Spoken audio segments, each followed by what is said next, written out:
साथियों, बहुत बहुत स्वागत है आपका अपने YouTube channel online study 4.99 million views में।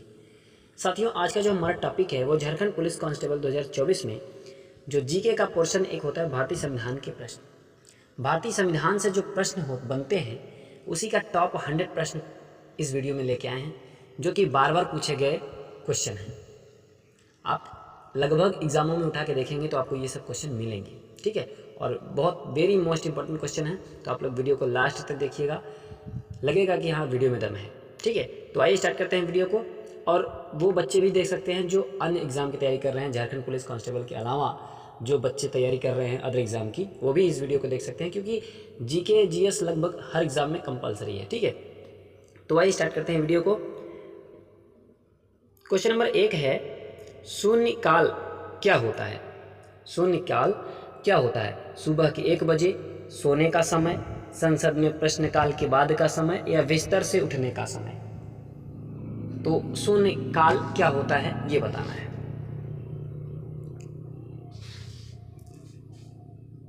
तो आपका जो राइट आंसर होगा वो होगा संसद में प्रश्नकाल के बाद का समय ही क्या होता है? शून्यकाल होता है, ठीक है। अगला क्वेश्चन है, लोकसभा का सामान्यतः कार्यकाल कितने वर्ष का होता है? लोकसभा का 3 वर्ष, 4 वर्ष, 5 वर्ष या 6 वर्ष? कितने वर्ष का होता है लोकसभा का कार्यकाल? तो आपका जो राइट आंसर होगा वो होगा 5, ठीक है, 5 वर्ष का होता है। राज्यसभा में निर्वाचित सदस्यों की अधिकतम संख्या कितनी होती है? 240, 250, 300, 500? कितनी होती है राज्यसभा में निर्वाचित सदस्यों की अधिकतम संख्या? 250 आपका राइट आंसर होगा, ठीक है। भारतीय संविधान में मूल रूप से कितनी अनुसूचियां थी? मूल रूप से 8, 10, 12 और 14। कितनी मूल रूप से अनुसूचियां थी भारतीय संविधान में? 8 आपका राइट आंसर होगा। मूल रूप से 8 थी, वर्तमान में 12 अनुसूचियां हैं, ठीक है। राज्यसभा में राष्ट्रपति द्वारा कितने सदस्यों को मनोनीत किया जाता है? 10, 12, 14 या 16? कितने सदस्यों को मनोनीत किया जाता है राज्यसभा में राष्ट्रपति द्वारा? तो 12 सदस्यों को मनोनीत किया जाता है, ठीक है। लोकसभा के सदस्यों चुने जाने हेतु न्यूनतम आयु कितनी होनी चाहिए? लोकसभा के सदस्य चुने जाने के लिए न्यूनतम आयु कितनी होनी चाहिए? 25 वर्ष, 30 वर्ष, 35 वर्ष या 40 वर्ष? कितनी होनी चाहिए? तो 25 वर्ष होना चाहिए लोकसभा के सदस्य चुने जाने के लिए न्यूनतम आयु, ठीक है। भारत के दूसरे राष्ट्रपति कौन थे? Doctor Zakir Hussain, V V Giri, doctor S Radhakrishnan, doctor Rajendra Prasad? कौन थे भारत के दूसरे राष्ट्रपति? तो आपका जो राइट आंसर होगा वो होगा डॉक्टर एस राधाकृष्णन, ठीक है। ये भारत के दूसरे राष्ट्रपति थे। स्वतंत्र भारत के पहले वित्त मंत्री कौन थे? मौलाना आजाद, आर के षणमुखम शेट्टी, अमृत कौर, बलदेव सिंह?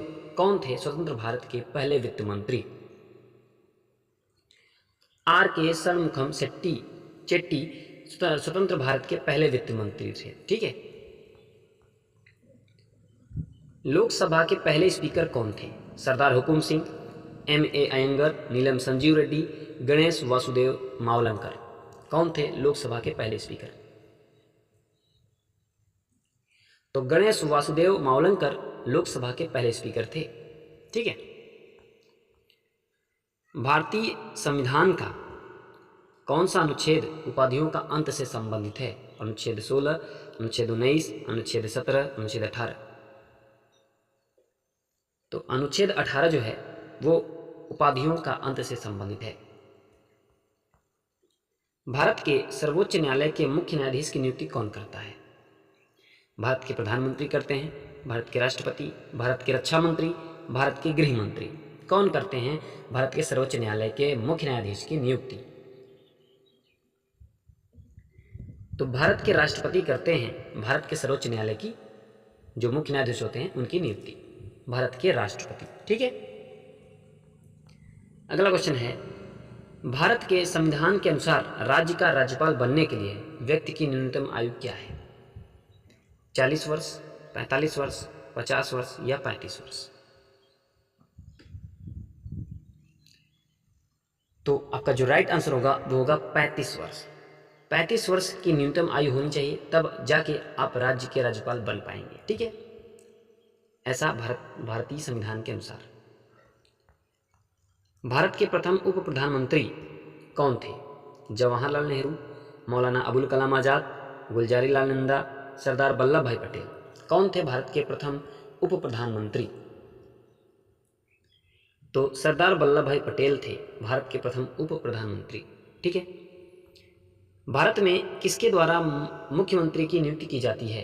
किसके द्वारा? उपराष्ट्रपति द्वारा, प्रधानमंत्री द्वारा, राज्यपाल द्वारा या राष्ट्रपति द्वारा? किसके द्वारा की जाती है भारत में मुख्यमंत्री की नियुक्ति?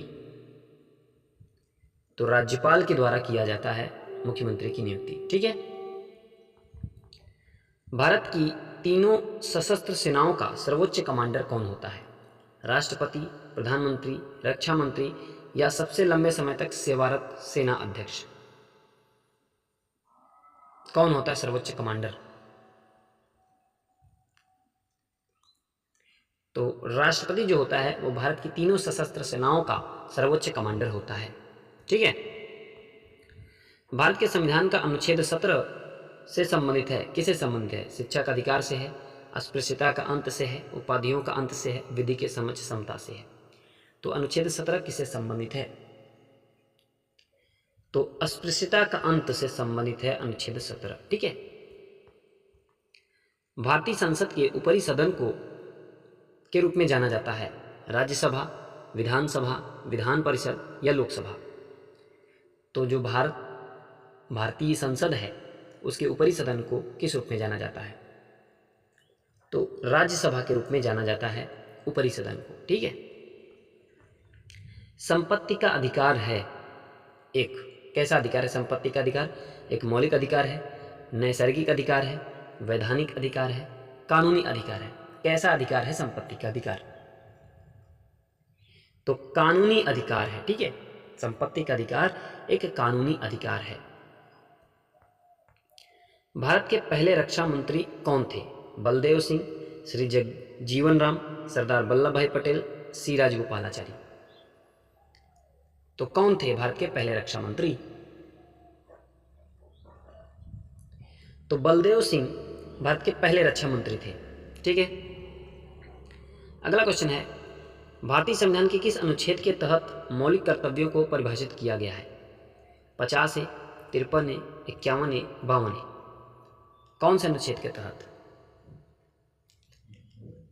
तो 51A, अनुच्छेद 51A के तहत मौलिक कर्तव्यों को परिभाषित किया गया है। ठीक है, भारतीय संविधान सभा की स्थापना कब हुई? 10 जून 1946, 9 दिसंबर 1946, 26 नवंबर 1949, 26 दिसंबर 1949?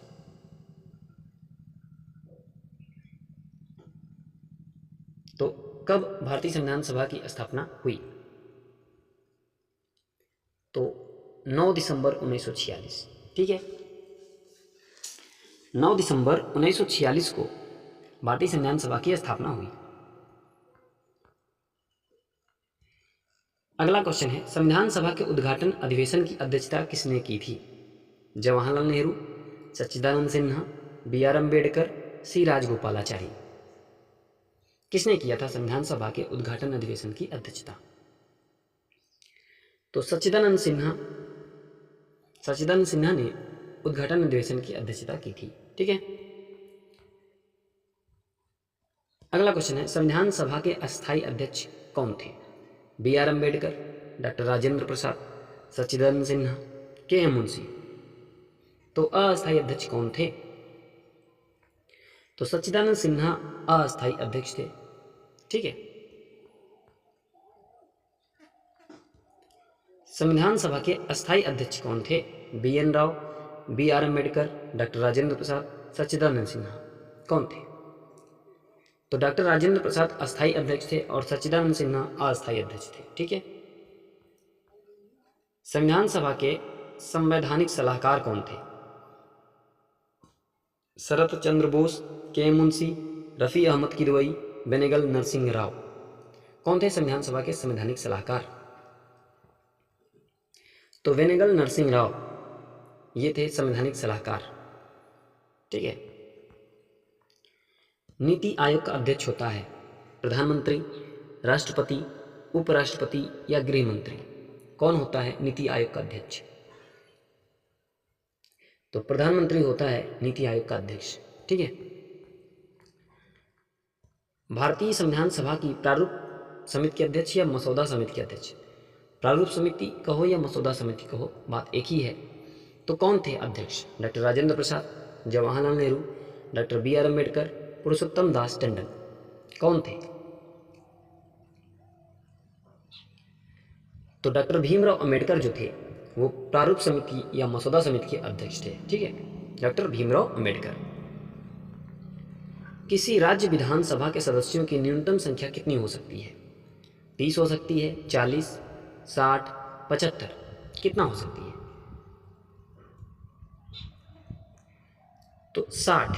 किसी राज्य विधानसभा के सदस्यों की न्यूनतम संख्या 60 हो सकती है। ठीक है, 60 आपका राइट आंसर होगा। भारत के उच्चतम न्यायालय की प्रथम महिला न्यायाधीश कौन थी? भारत के उच्चतम न्यायालय की प्रथम महिला न्यायाधीश कौन थी? Indira Banerjee, M Fathima Beevi, R Bhanumathi, Sujata V Manohar. तो एम फातिमा बीबी भारत के उच्चतम न्यायालय की प्रथम महिला न्यायाधीश थी, एम फातिमा बीबी। ठीक है। ईवीएम का पूर्ण रूप क्या है? Electric voting machine, election voting machine, essential voting machine, electronic voting machine. क्या है ईवीएम का पूर्ण रूप? तो electronic voting machine, electronic voting machine होता है ईवीएम का पूर्ण रूप। ठीक है। संविधान सभा द्वारा अंतिम रूप से पारित संविधान में कुल कितने अनुच्छेद और अनुसूचियां थीं? 375 अनुच्छेद 7 अनुसूचियां, 387 अनुच्छेद 7 अनुसूचियां, 395 अनुच्छेद 8 अनुसूचियां या 395 अनुच्छेद 10 अनुसूचियां? कितने थे? तो 395 अनुच्छेद और 8 अनुसूचियां थीं।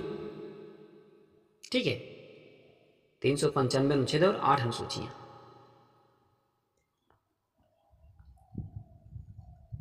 संपूर्ण भारतीय संविधान के निर्माण में संविधान सभा का कितना समय लगा? 2 वर्ष 7 माह 23 दिन, 2 वर्ष 11 माह 18 दिन, 2 वर्ष 11 माह 14 दिन, 2 वर्ष 11 माह 23 दिन। कितने दिन का समय लगा? कितना समय लगा?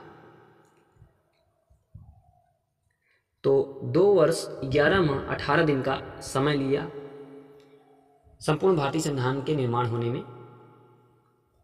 ठीक है, इतना समय लिया गया। भारत का संविधान लागू हुआ था 26 जनवरी 1950 को, 26 जनवरी 1952 को, 15 अगस्त 1948 को, 26 नवंबर 1949 को। तो 26 जनवरी 1950 को भारत का संविधान लागू हुआ था। ठीक है। भारतीय संविधान सभा में महिला सदस्यों की कुल संख्या कितनी थी? 10 थी, 12, 13 या 15? कितना थी? तो 15 महिला सदस्यों की कुल संख्या थी भारतीय संविधान सभा में। भारतीय संविधान के किस भाग को उसकी आत्मा की आख्या प्रदान की गई है? प्रस्तावना, मौलिक अधिकार, राज्य के नीति निर्देशक तत्व, संविधान के सभी अनुच्छेद। तो प्रस्तावना को भारतीय संविधान की आत्मा कहा गया है। ठीक है, प्रस्तावना को। भारत है एक क्या है? धर्मनिरपेक्ष राष्ट्र, हिंदू मुस्लिम राष्ट्र या इनमें से कोई नहीं? क्या है? तो भारत एक धर्मनिरपेक्ष राष्ट्र है। ठीक है, माने भारत का कोई धर्म नहीं है। भारत का संविधान पूर्ण रूप से तैयार हुआ 26 जनवरी 1950 को, 26 नवंबर 1949 को, 11 फरवरी 1948 को या इनमें से कोई नहीं? कब भारत का संविधान पूर्ण रूप से तैयार हुआ?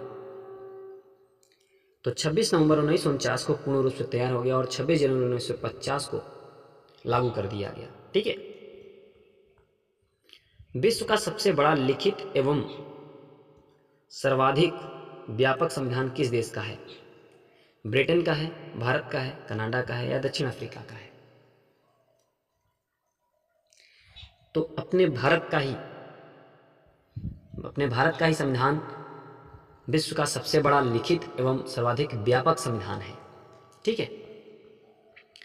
भारतीय संविधान का अभिभावक कौन है? राष्ट्रपति, प्रधानमंत्री, सर्वोच्च न्यायालय, निर्वाचन आयोग। तो भारतीय संविधान का अभिभावक कौन है? तो सर्वोच्च न्यायालय जो है भारतीय संविधान का अभिभावक होता है। भारत में एक वयस्क मताधिकार की उम्र सीमा क्या है? 18 वर्ष, 20 वर्ष, 21 वर्ष या 25 वर्ष? कितनी है? तो 18 वर्ष भारत में वयस्क मताधिकार की उम्र निर्धारित है। निम्नलिखित में से कौन भारतीय राज्य व्यवस्था में सर्वोच्च है? संसद, सर्वोच्च न्यायालय, संविधान या धर्म? कौन भारतीय राज्य व्यवस्था में सर्वोच्च है? तो संविधान जो है वो भारतीय संविधान राज्य व्यवस्था में सर्वोच्च है। ठीक है। संविधान भारतीय संविधान में शामिल नीति निर्देशक सिद्धांत किसके संविधान से प्रेरित है? कनाडा से, अमेरिका, ऑस्ट्रेलिया या आयरलैंड? तो आयरलैंड के संविधान से लिया गया है।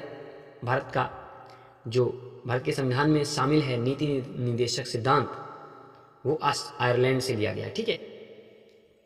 आयरलैंड के संविधान से। भारतीय संविधान में मौलिक कर्तव्य का विचार लिया गया है अमेरिकी संविधान से, ब्रिटिश संविधान से, रूस के संविधान से या फ्रांस के संविधान से? तो जो मौलिक कर्तव्य लिया गया है वो कहाँ से लिया गया है? तो रूस के संविधान से लिया गया है मौलिक कर्तव्य। ठीक है। भारतीय संविधान में समवर्ती सूची की अवधारणा कहाँ से ली गई है? कनाडा से, ऑस्ट्रेलिया से, यूएसए से या ग्रेट ब्रिटेन से? कहाँ से लिया गया है? तो ऑस्ट्रेलिया से। ठीक है। ऑस्ट्रेलिया से समवर्ती सूची का प्रावधान लिया गया है और आयरलैंड से नीति निर्देशक तत्व लिया गया है। ठीक है। नीति आयोग में नीति का अर्थ है क्या है? नीति आयोग में नीति का अर्थ है national index of transcending India, national institute of transforming India, national institution for tracking Indians या फिर national institution for transforming India. तो नीति आयोग में नीति का अर्थ बताना है, नीति का फुल फॉर्म। तो फुल फॉर्म जो होगा वो होगा national institution for transforming India. ठीक है। ये आपका राइट आंसर होगा।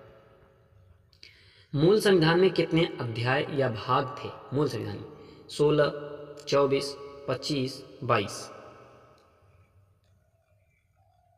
तो 22 भाग थे। कितने? 22 भाग थे मूल संविधान में। ठीक है। संविधान के किस भाग में नीति निर्देशक तत्वों का उल्लेख किया गया है? भाग 3 में, भाग 4 में, भाग 2 में या भाग 9 में? कौन से भाग में? तो भाग 4 में। भाग 4 में नीति निर्देशक तत्वों का उल्लेख किया गया है। ठीक है। वर्तमान में संविधान की 8वीं अनुसूची में कितनी भाषाएं सम्मिलित हैं? 20, 21, 24 या 22? कितनी भाषाएं सम्मिलित हैं 8वीं अनुसूची में? तो 22 भाषाओं का उल्लेख है भारतीय संविधान की जो 8वीं अनुसूची है उसमें। ठीक है। 22 भाषाएं। संविधान के किस भाग में नागरिकता का उल्लेख है? भाग 1, भाग 2, भाग 3 या भाग 4? तो भाग 2 में नागरिकता का उल्लेख है। ठीक है। वर्तमान में भारतीय संविधान में कुल कितनी अनुसूचियां हैं? अनुसूचियां। ठीक है। अनुसूचियां हैं 8, 10, 12 या 14? वर्तमान की बात है, मूल संविधान में नहीं। वर्तमान में जो संविधान है उसमें कुल कितनी अनुसूचियां हैं?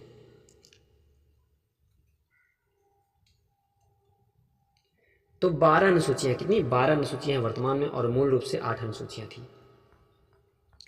भारतीय संविधान के किस अनुच्छेद के तहत हिंदी को संघ की आधिकारिक भाषा घोषित किया गया था? 333, 343, 345 या 334?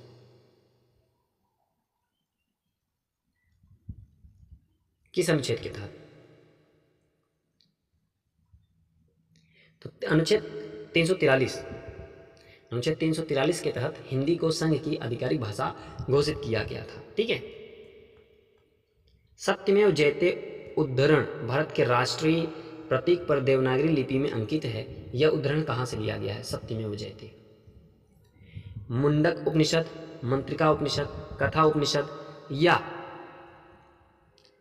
अध्यात्म उपनिषद, कहाँ से लिया गया है? तो मुंडक उपनिषद से लिया गया है सत्यमेव जयते। ठीक है, मुंडक उपनिषद से। भारतीय संविधान में 22 भाषाओं को राजभाषा का दर्जा प्रदान किया गया है। इन राजभाषाओं का उल्लेख किस अनुसूची में है? 7वीं, 8वीं, 9वीं या 10वीं? किस अनुसूची में है? तो 8वीं अनुसूची में है 22 भाषाओं का उल्लेख। ठीक है। अगला क्वेश्चन है, भारतीय संविधान की किस अनुसूची में पंचायती राज संस्थाओं का प्रावधान है? 10वीं अनुसूची, 11वीं अनुसूची, 9वीं अनुसूची या 12वीं अनुसूची? तो 11वीं अनुसूची में, भारतीय संविधान की 11वीं अनुसूची में पंचायती राज संस्थाओं का प्रावधान है। भारत का राष्ट्रीय वृक्ष कौन सा है? बरगद, आम, साल या पीपल? क्या है भारत का राष्ट्रीय वृक्ष? तो बरगद जो है भारत का राष्ट्रीय वृक्ष है। ठीक है, बरगद। संविधान के अनुसार तिरंगे की लंबाई एवं चौड़ाई के बीच का अनुपात कितना होना चाहिए?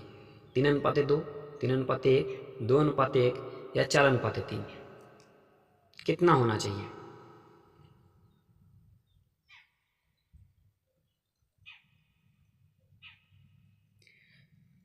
तो 3:2 होना चाहिए तिरंगे की लंबाई एवं चौड़ाई का अनुपात। ठीक है। भारतीय संविधान के किस अनुच्छेद में प्रेस की स्वतंत्रता दी गई है? अनुच्छेद 14, अनुच्छेद 25, अनुच्छेद 21 ए, अनुच्छेद 19(1)(a) में किसमें प्रेस की स्वतंत्रता दी गई है? तो अनुच्छेद 19(1)(a) में प्रेस की स्वतंत्रता दी गई है। ठीक है। 42वां संविधान संशोधन द्वारा संविधान के किस अनुच्छेद में मौलिक कर्तव्यों को जोड़ा गया है? अनुच्छेद 51, अनुच्छेद 51(a), अनुच्छेद 29(b), अनुच्छेद 39(c)?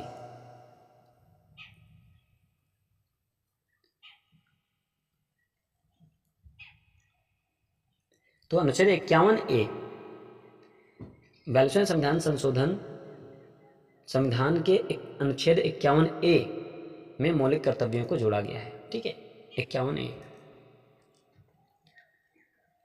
भारत का राष्ट्रीय गीत किसने लिखा था? रविन्द्रनाथ टैगोर, बंकिम चंद्र चटर्जी, मोहम्मद इकबाल, चित्रगुप्त? किसने लिखा था? तो बंकिम चंद्र चटर्जी ने लिखा था भारत का राष्ट्रीय गीत। भारत के राष्ट्रगान के रचयिता कौन है? रविन्द्रनाथ टैगोर, बंकिम चंद्र चटर्जी, पिडिमारी वेंकट सुब्बा राव, पिंगली वेंकैया? कौन थे? तो रविन्द्रनाथ टैगोर भारत के राष्ट्रगान के रचयिता थे। ठीक है। भारत में कुल कितने उच्च न्यायालय हैं? 18, 21, 25, 28? तो 25 उच्च न्यायालय हैं भारत में। टोटल 25 हाई कोर्ट हैं। ठीक है साथियों, ये सब क्वेश्चन पूछे गए क्वेश्चन है, ऐसा नहीं कि मैंने अपने से डाल दिया है। ये क्वेश्चन एग्जामों में पूछे गए क्वेश्चन हैं। झारखंड राज्य का गठन कब हुआ था? 1 नवंबर 2000 को, 9 नवंबर 2000 को, 15 नवंबर 2000 को, इनमें से कोई नहीं। तो कब हुआ था झारखंड राज्य का गठन? तो 15 नवंबर 2000 को झारखंड राज्य का गठन हुआ था। ठीक है। हिमाचल प्रदेश को पूर्ण राज्य का दर्जा प्रदान किया गया 1956 में, 1967 में, 1971 में या 1975 में? तो 1971 में हिमाचल प्रदेश को पूर्ण राज्य का दर्जा प्रदान किया गया। ठीक है। नए राज्य के गठन अथवा सीमा में परिवर्तन करने का अधिकार किसको है? प्रधानमंत्री को है, मंत्रिमंडल को है, राष्ट्रपति को है या संसद को है? किसको है? तो संसद को है नए राज्य के गठन अथवा सीमा में परिवर्तन करने का अधिकार। ठीक है, संसद को है। निम्नलिखित में से कौन किसी राज्य का क्षेत्र घटा या बढ़ा सकता है? राष्ट्रपति, संसद, राज्य व्यवस्था, क्षेत्रीय परिषद। कौन कर सकता है? तो ऐसा अधिकार सिर्फ संसद को है। संसद किसी राज्य का क्षेत्र घटा या बढ़ा सकता है। ठीक है। उच्चतम न्यायालय के न्यायाधीशों की सेवानिवृत्ति की आयु है 65 वर्ष, 55 वर्ष, 60 वर्ष या 58 वर्ष। सेवानिवृत्ति माने रिटायरिंग की आयु तो 65 वर्ष। ठीक है, 65 वर्ष की आयु में वो रिटायर हो जाते हैं। हरियाणा राज्य कब बना? हरियाणा 1 नवंबर 1966, 1 अक्टूबर 1966, 1 सितंबर 1966 और 1 नवंबर 1965। तो 1 नवंबर 1966 को हरियाणा राज्य बना। ठीक है, 1966 से हरियाणा अस्तित्व में है। पाकिस्तान से आकर भारत में नागरिकता प्राप्त करने संबंधी प्रावधान का वर्णन निम्नलिखित में से किस अनुच्छेद में वर्णित है? आप पाकिस्तान से आकर भारत में नागरिकता प्राप्त करोगे तो कौन से अनुच्छेद में है? अनुच्छेद 6, अनुच्छेद 8, अनुच्छेद 9 और अनुच्छेद 11। किस अनुच्छेद में है?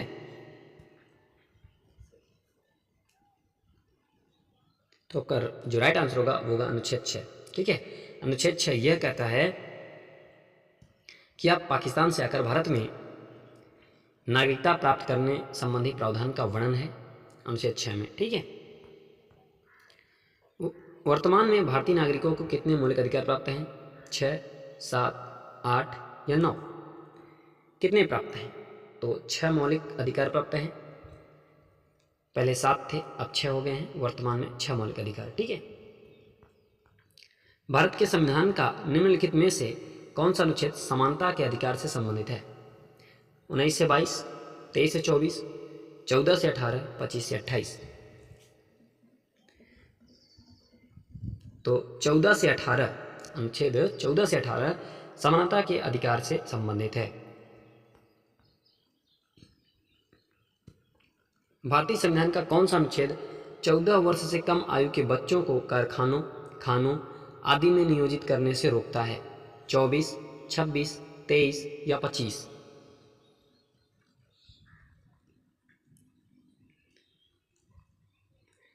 तो जो है अनुच्छेद 24 कहता है कि 14 वर्ष से कम आयु के बच्चों को कारखानों या खानों आदि में नियोजित करने से रोकता है।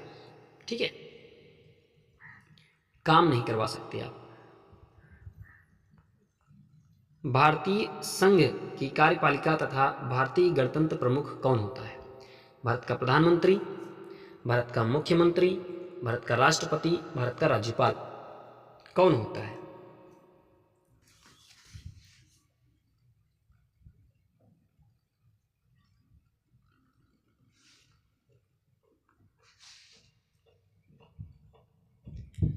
तो भारत का जो राष्ट्रपति होता है वो भारतीय संघ की कार्यपालिका तथा भारतीय गणतंत्र का प्रमुख होता है। ठीक है, भारत का राष्ट्रपति। भारतीय सशस्त्र सेनाओं का सर्वोच्च कमांडर कौन होता है? राष्ट्रपति, प्रधानमंत्री, रक्षा मंत्री या सबसे लंबे समय तक सेवारत सेना अध्यक्ष? तो राष्ट्रपति होता है भारतीय सशस्त्र सेनाओं का सर्वोच्च कमांडर। ठीक है। अगला क्वेश्चन है, किस अनुच्छेद के तहत राष्ट्रपति पद का प्रावधान है? अनुच्छेद 55, अनुच्छेद 52, अनुच्छेद 68, अनुच्छेद 69। तो अनुच्छेद 52 के तहत राष्ट्रपति पद का प्रावधान है। ठीक है। भारत के राष्ट्रपति के लिए आवश्यक योग्यता नहीं है। वह भारत का नागरिक हो, वह 35 वर्ष से अधिक आयु का हो, उसमें लोकसभा के लिए निर्धारित सभी योग्यताएं हों, वह संसद के किसी सदन का सदस्य हो। क्या योग्यताएं नहीं है तो वह जो है संसद के किसी सदन का सदस्य हो, ये नहीं होना चाहिए।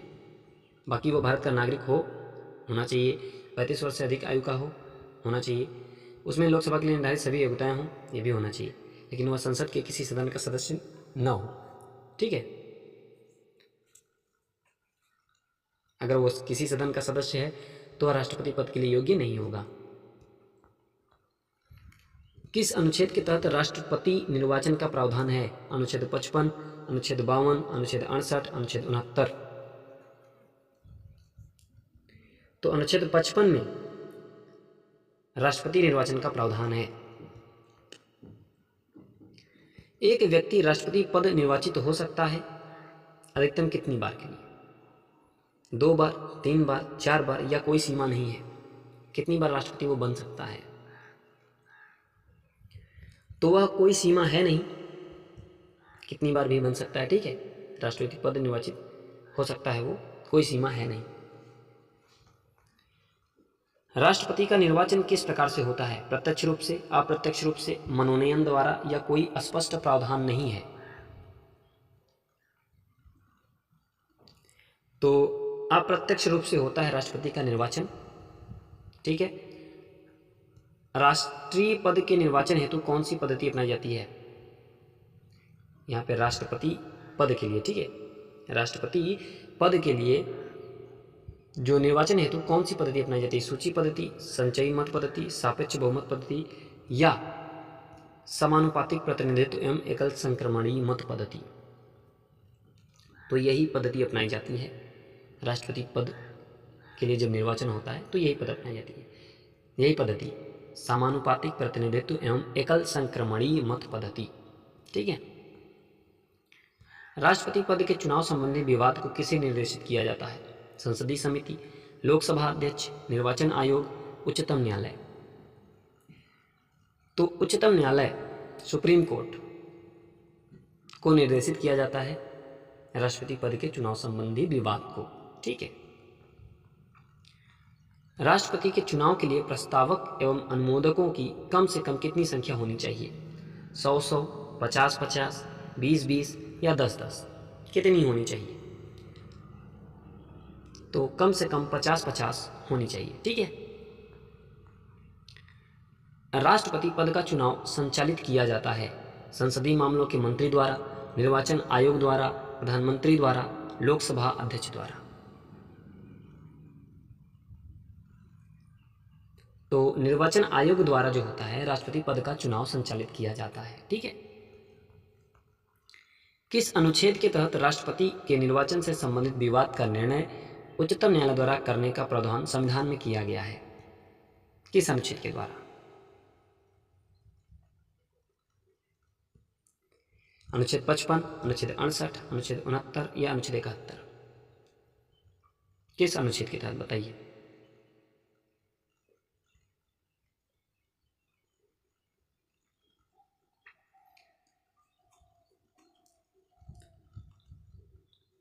तो अनुच्छेद 71। ठीक है, अनुच्छेद 71 के द्वारा या अनुच्छेद 71 के तहत राष्ट्रपति के निर्वाचन से संबंधित विवाद का निर्णय उच्चतम न्यायालय माने सुप्रीम कोर्ट, ठीक है, द्वारा करने का प्रावधान संविधान में किया गया है अनुच्छेद 71 के द्वारा। राष्ट्रपति पद के उम्मीदवारों को चुनाव प्रचार हेतु कितना समय मिलता है? 2 सप्ताह, 1 माह, 1 सप्ताह या 3 सप्ताह? कितना टाइम मिलता है चुनाव प्रचार हेतु? तो 2 हफ्ते का टाइम मिलता है राष्ट्रपति पद के लिए।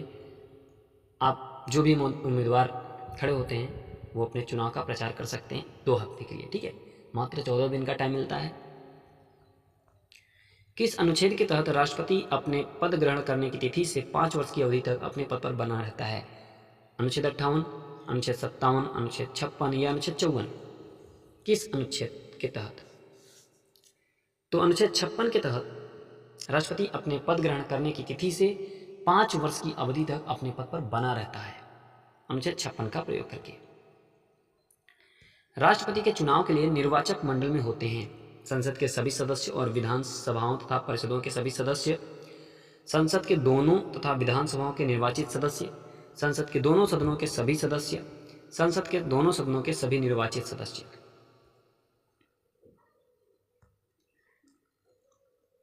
बताइए, तो संसद के दोनों तथा विधानसभाओं के निर्वाचित सदस्य होते हैं राष्ट्रपति के चुनाव के लिए निर्वाचक मंडल में। ठीक है। भारतीय संविधान के किस भाग को उसकी आत्मा की व्याख्या प्रदान की गई है? प्रस्तावना, मौलिक अधिकार, राज्य के नीति निर्देशक तत्व, संविधान के सभी अनुच्छेद। तो प्रस्तावना को भारतीय संविधान की आत्मा कहा गया है। ठीक है। धर्मनिरपेक्षता का अर्थ है राष्ट्र का अपना धर्म है, राष्ट्र का धर्म से कोई संबंध नहीं है, राष्ट्र सभी धर्मों को मान्यता देता है लेकिन उसका अपना कोई धर्म नहीं होता, इनमें से कोई नहीं। तो यही आंसर सही है। राष्ट्र सभी धर्मों को मान्यता देता है लेकिन उसका अपना कोई धर्म नहीं है, इसलिए भारत को धर्मनिरपेक्ष राज्य बोलते हैं। ठीक है। भारत कैसा है? धर्मनिरपेक्ष। ठीक है। भारत धर्मनिरपेक्ष राष्ट्र है। निम्नलिखित में से वे दो शब्द कौन से हैं जिनका समावेशन 42वें संविधान संशोधन द्वारा संविधान की उद्देशिका में किया गया था? धर्मनिरपेक्ष लोकतांत्रिक या प्रभुत्व संपन्न लोकतांत्रिक, समाजवादी धर्मनिरपेक्ष, धर्मनिरपेक्ष या गणतंत्र। तो वो समाजवादी और धर्मनिरपेक्ष शब्द थे जो 42वें संविधान संशोधन द्वारा उद्देशिका में जोड़े गए हैं। ठीक है। निम्नलिखित में से कौन सा शब्द भारत के संविधान की उद्देशिका में नहीं है? समाजवादी, पंथ निरपेक्ष, प्रभुत्व संपन्न, लोक कल्याण। कौन सा शब्द है जो भारत के संविधान की उद्देशिका में नहीं है? तो लोक कल्याण जो शब्द है वो भारत के जो उद्देशिका है, प्रस्तावना है, उसमें यह शब्द नहीं है। ठीक है। कल्याणकारी राज्य का उद्देश्य है क्या है? अधिकतम संख्या का अधिकतम कल्याण सुनिश्चित करना, कमजोर वर्गों के कल्याण का प्रबंध करना, सभी नागरिकों को स्वास्थ्य सुविधाएं प्रदान करना, उपयुक्त में से कोई नहीं। क्या होता है कल्याणकारी राज्य का उद्देश्य? तो कमजोर वर्गों के कल्याण का प्रबंध करना, यही होता है कल्याणकारी राज्य का उद्देश्य। भारत को एक गणराज्य मुख्य रूप से माना जाता है क्योंकि राज्य अध्यक्ष का चुनाव होता है। उसे 15 अगस्त 1947 को स्वतंत्रता मिली थी। उसका अपना लिखित संविधान है। उसकी सरकार संसदीय प्रणाली के अनुसार है। क्यों माना जाता है भारत को एक गणराज्य? क्योंकि राज्य अध्यक्ष का चुनाव होता है। ठीक है। इसलिए भारत को एक गणराज्य राष्ट्र के रूप में माना जाता है क्योंकि यहाँ पे राज्य अध्यक्ष की चुनाव होता है। ठीक है।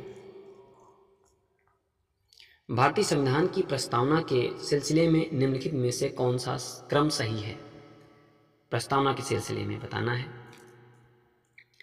गणतंत्र, जनवादी, धर्मनिरपेक्ष, समाजवादी, सार्वभौम, सत्ता संपन्न, या फिर सार्वभौम, सत्ता संपन्न, समाजवादी, जनवादी, धर्मनिरपेक्ष, गणतंत्र, सार्वभौम, सत्ता संपन्न, जनवादी, धर्मनिरपेक्ष, समाजवादी, गणतंत्र, या सार्वभौम, सत्ता संपन्न, समाजवादी, धर्मनिरपेक्ष, जनवादी, गणतंत्र। प्रस्तावना में कौन सा क्रम सही है? तो सार्वभौम, सत्ता संपन्न, समाजवादी, धर्मनिरपेक्ष, जनवादी और गणतंत्र, ये एकदम क्रम प्रस्तावना जो क्रम है प्रस्तावना में, उसी क्रम के हिसाब से यह ऑप्शन सही है। ठीक है। संविधान के अंतर्गत भारतीय लोकतंत्र के आदर्शों को हम कहाँ देख सकते हैं? भाग 1 में, भाग 2 में, भाग 4 में या प्रस्तावना में? तो हम प्रस्तावना में देख सकते हैं। ठीक है। प्रस्तावना में हम देख सकते हैं आदर्शों को।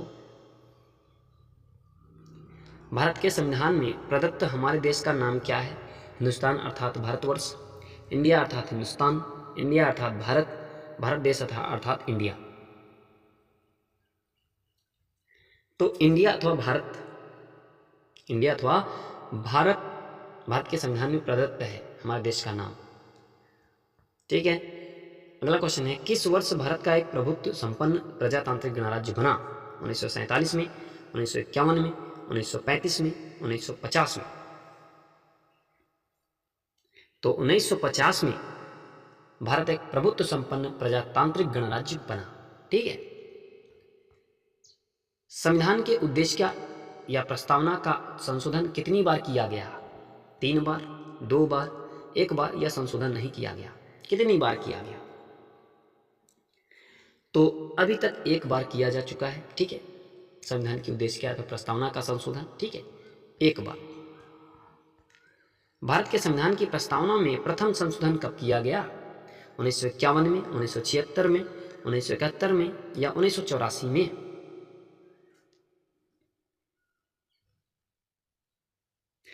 तो 1976 में किया गया। ठीक है। प्रस्तावना में जो प्रथम संशोधन किया गया वो किया गया 42वां संविधान संशोधन 1976। ठीक है, 1976 में।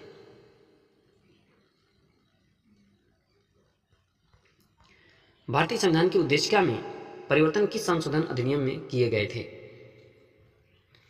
38वां संशोधन अधिनियम 1975, 40वां संविधान संशोधन 1976, 42वां संविधान संशोधन 1976 या 44वां संविधान संशोधन 1979। तो 1976 में किया गया था उद्देशिका में परिवर्तन या संशोधन। तो 42वां संविधान संशोधन अधिनियम 1976 के द्वारा भारतीय संविधान के उद्देशिका में परिवर्तन किए गए थे। ठीक है। आज की वीडियो का लास्ट क्वेश्चन, जवाहरलाल नेहरू द्वारा उद्देश्य प्रस्ताव कब दिया गया?